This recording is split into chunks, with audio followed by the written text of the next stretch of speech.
Hello दोस्तों, नमस्कार। मेरा नाम विनय जादव है और मैं आपको पढ़ा रहा हूँ।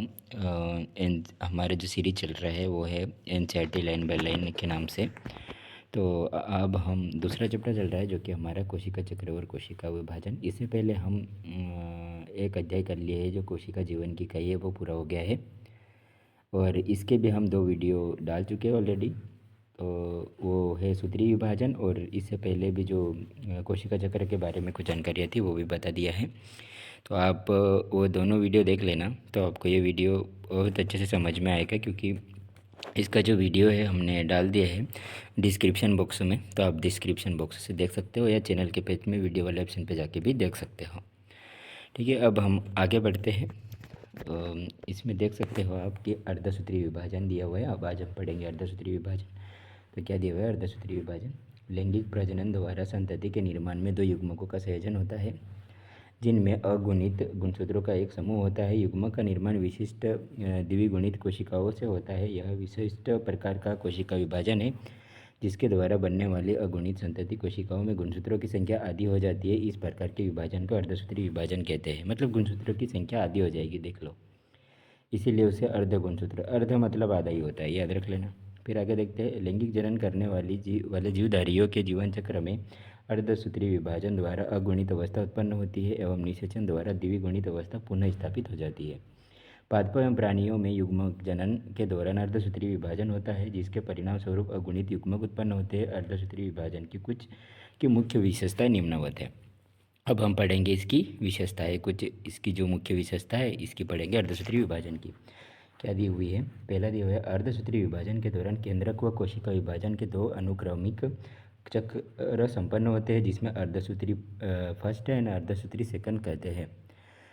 इस विभाजन में डीएनए प्रतिकृति का सिर्फ एक चक्र पूर्ण होता है। उसमें क्या भी, उसमें भी डीएनए चक्र हो रहा था, लेकिन इसमें क्या होता है कि अर्धसूत्री फर्स्ट और अर्धसूत्री सेकंड मतलब 2 बार विभाजन होगा, लेकिन जो डीएनए प्रतिकृति होगी सिर्फ एक चक्र में पूर्ण होगी। फिर दिया हुआ है, इस अवस्था में पैतृक गुणसूत्रों के प्रतिकृति के साथ समान संतति अर्ध गुणसूत्र बनने के बाद अर्धसूत्री फर्स्ट अवस्था प्रारंभ होती है। फिर दिया है, अर्धसूत्री सेकंड विभाजन में समजात गुणसूत्रों का युगलन व पुनर्योजन होता है। ये इसकी विशेषता है। एक और विशेषता दी हुई है, इसमें देख लीजिए आप। इसमें क्या दिया हुआ है, अर्धसूत्री विभाजन अर्धसूत्री सेकंड के अंत में 4 अगुणित कोशिकाएं बनती है। अर्धसूत्री विभाजन को निम्न अवस्थाओं में वर्गीकृत किया गया है। पहला देखो, अर्धसूत्री विभाजन फर्स्ट अर्धसूत्री सेकंड है। इसमें क्या पूर्वावस्था, जो पेन पहले ही याद रखे थे सूत्री विभाजन वही याद रख लेना। पूर्वावस्था, मध्यावस्था, पश्चावस्था और अंत्यावस्था। इसमें फर्स्ट वाले में फर्स्ट और अर्धसूत्री सेकंड में सेकंड लगा लेना। ठीक है, इतना अंतर है। अब हम आगे पढ़ते हैं। इसमें आगे है अर्धसूत्री विभाजन फर्स्ट। अर्धसूत्री विभाजन फर्स्ट से पढ़ेंगे। इसमें क्या दिया हुआ है, अर्धसूत्री विभाजन फर्स्ट का क्या है, पूर्वावस्था फर्स्ट। अर्धसूत्री विभाजन फर्स्ट की पूर्वावस्था की तुलना समसूत्री विभाजन की पूर्वावस्था से की जाए तो यह अधिक लंबी व जटिल होती है। गुणसूत्रों के व्यवहार के आधार पर इसे 5 प्रावस्थाओं में उप विभाजित किया गया है, जिसे तनुपट्ट या लेप्टोटिन, युग्म पट्ट या जाइगोटिन, स्थूलपट्ट या पैकेटिन, द्विपट्ट या डिप्लोटिन व पारगतिक्रम या डायाकाइनेसिस कहते हैं। 5 भागों में उप विभाजित किया गया है, 5 भाग इसके। ठीक है, ये याद रख लेना क्योंकि बहुत ही इंपॉर्टेंट है। 5 भाग है तो आपको जोड़ी में पूछ लेंगे, आगे पीछे करके सही करो जैसे बताया जाता है वो पूछ सकता है। आप या बोर्ड हो या नीट की हो या कहीं भी पूछ सकता है। अब हम आगे देखेंगे। साधारण सूक्ष्मदर्शी द्वारा देखने पर तनुपट्ट लिप्टोटिन अवस्था के दौरान गुणसूत्र धीरे धीरे स्पष्ट दिखाई देने लगते हैं। गुणसूत्र का संघनन कॉम्पैक्शन पूरी तनुपट्ट अवस्था के दौरान जारी रहता है। इसके उपरांत पूर्वावस्था फर्स्ट का द्वितीय चरण प्रारंभ हो जाता है, जिसे युग्मपट्ट कहते हैं। इस अवस्था के दौरान गुणसूत्रों का आपस में युग्मन प्रारंभ हो जाता है और इस प्रकार की संबंधता को सूत्र युग्मन कहते हैं। क्या कहते हैं? सूत्र युग्मन। अब हम पढ़ेंगे जाइगोटिन या युग्मपट्ट। इस प्रकार के गुणसूत्रों के युग्मकों को समजात गुणसूत्र कहते हैं। इस अवस्था का इलेक्ट्रॉन सूक्ष्मलेखी यह दर्शाता है कि गुणसूत्र सूत्र युग्मन के साथ एक जटिल संरचना का निर्माण होता है, जिसे सिनेप्टोनिमल सम्मिश्र कहते हैं। जिस सम्मिश्र का निर्माण एक जोड़ी सूत्र युग्मित समजात गुणसूत्र द्वारा होता है उसे युगली कहते हैं, अथवा या फिर बाइवलेंट या चतुष्क या टेट्रोड कहते हैं। यद्यपि यह अगली अवस्था में अधिक स्पष्ट दिखाई पड़ती है। पूर्व अवस्था फर्स्ट की उपयुक्त दोनों अवस्थाएं स्थूलपट्ट यानी पैकेटिन अवस्था से अपेक्षाकृत कम अवधि की होती है। इस अवस्था के दौरान प्रत्येक युगली गुणसूत्रों के 4 अर्ध गुणसूत्र चतुष्क के रूप में अधिक स्पष्ट दिखाई देने लगते हैं। अब फिर आगे देखते हैं। इस अवस्था में पुनर्योजन ग्रंथिकाएँ दिखाई देने लगती है, जहाँ पर समजात गुणसूत्रों के असंततीय अर्ध गुणसूत्रों के बीच विनिमय क्रॉसिंग ओवर होता है। विनिमय दो समजात गुणसूत्रों के बीच आनुवंशिक पदार्थों के आदान प्रदान के कारण होता है। विनिमय एंजाइम द्वारा नियंत्रित प्रक्रिया है। वह जो एंजाइम इस प्रक्रिया में भाग लेता है उसे रिकॉम्बिनेज कहते हैं। दो गुणसूत्रों में आनुवंशिक पदार्थ का पुनर्योजन जीन विनिमय द्वारा अग्रसर होता है। समजात गुणसूत्रों के बीच पुनर्योजन स्थूलपट्ट अवस्था के अंत तक पूर्ण हो जाता है, जिसके परिणाम स्वरूप विनिमय स्थल पर गुणसूत्र जुड़े हुए दिखाई पड़ते हैं। फिर आगे बढ़ते हैं हम लेप्टोटीन यानी डिप्लोटीन या द्विपट्ट के प्रारंभ में सिनेटोमल समस्या का विघटन हो जाता है और युगली के समजात गुणसूत्र विनिमय बिंदु के अतिरिक्त एक दूसरे से अलग होने लगते हैं। क्या होने लगते हैं? अलग होने लगते हैं। विनिमय बिंदु पर एक आकार की संरचना को कायज़मेटा कहते हैं। कुछ कशेरुकी प्राणियों के अंडकों में द्विपट्ट महीनों या वर्षों बाद समाप्त होती है। ठीक है, महीनों या वर्षों बाद द्विपट्ट याद रख लेना, ये बहुत ही इंपॉर्टेंट है।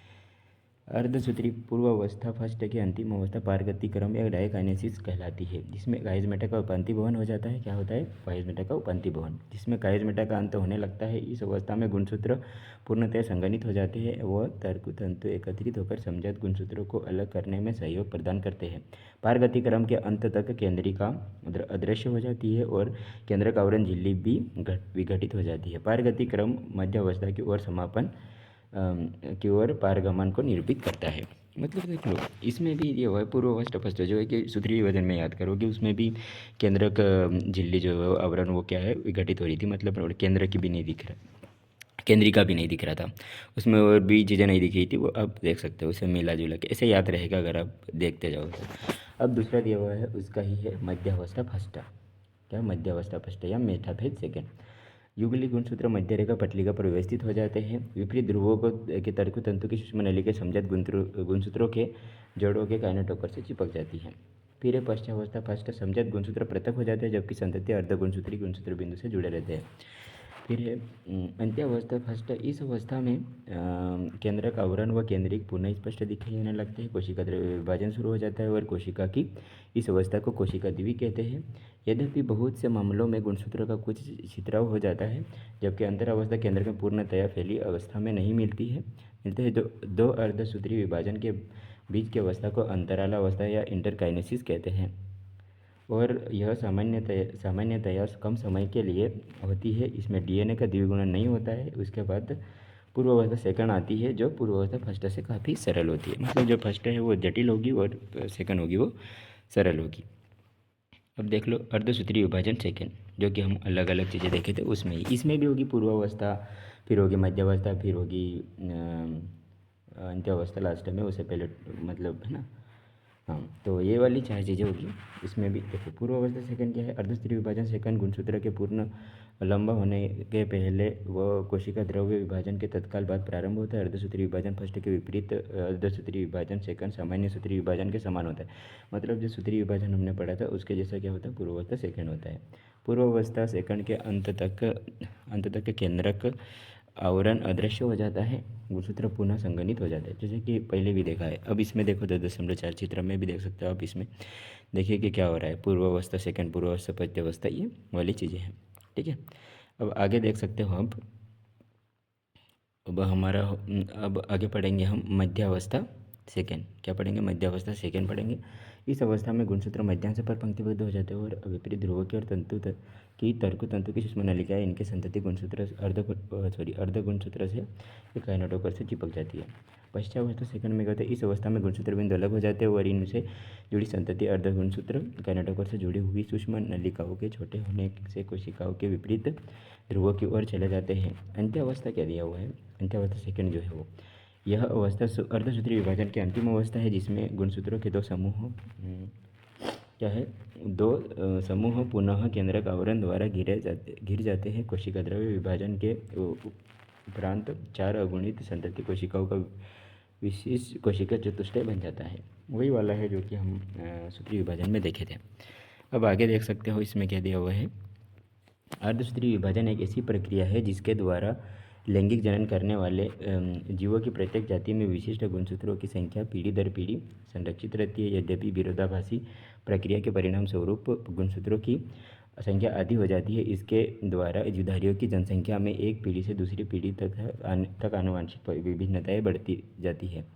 विकास प्रक्रिया के लिए विभिन्नताएं अत्यंत आवश्यक है। जो विकास होता है उसके लिए, ठीक है, विकास मतलब कि नया।